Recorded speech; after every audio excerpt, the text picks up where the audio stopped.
The last thing my father said before I walked out of the family diner for good was, "You'll be back in a month begging for your job. You're nothing without this place." 2 years later, he was the one standing in my doorway, and it was his diner that was gone, not mine.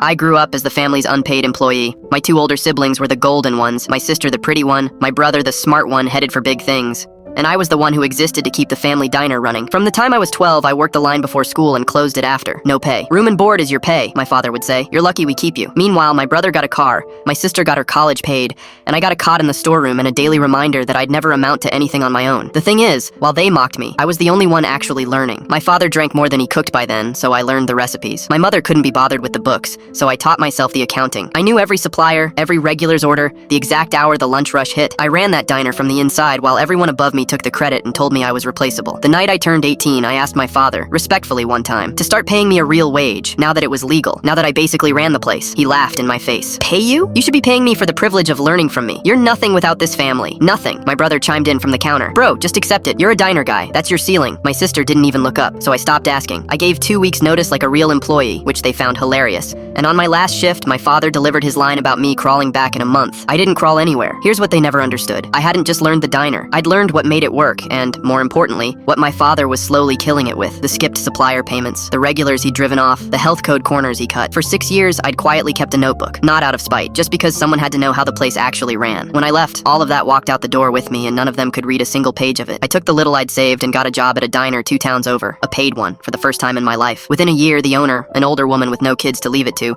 saw what I could do and made me manager. When she retired, she sold me the place on a handshake and a payment plan, because she trusted me the way my own family never had. Meanwhile, back home, it fell apart exactly the way the notebook said it would. My father put my brother, the smart one, in charge of operations. My brother didn't know a food cost sheet from a napkin. Suppliers cut them off over unpaid bills. The health inspector shut them down twice. Regulars drifted to other places. Within 18 months, the diner my father swore I was nothing without was boarded up with a lien on the door. That's when he showed up at my restaurant, stood in the dining room I owned, looking older and smaller, and asked, not apologized, asked, if I'd come home and help get the family place back on its feet. My brother stood behind him, silent. The man who told me I'd be nothing was asking the nothing to save him. I walked him through my dining room first, full tables, my name on the license by the register, the regulars who knew me by name. Then I sat him down and said, "You told me I was nothing without that place. Turns out that place was nothing without me. I learned that lesson the day you fired a 12-year-old and called it parenting." I didn't buy the diner back. I offered my father something instead. A paid job in my kitchen, real wages, the exact thing he'd refused me for 6 years. He couldn't take it, too proud.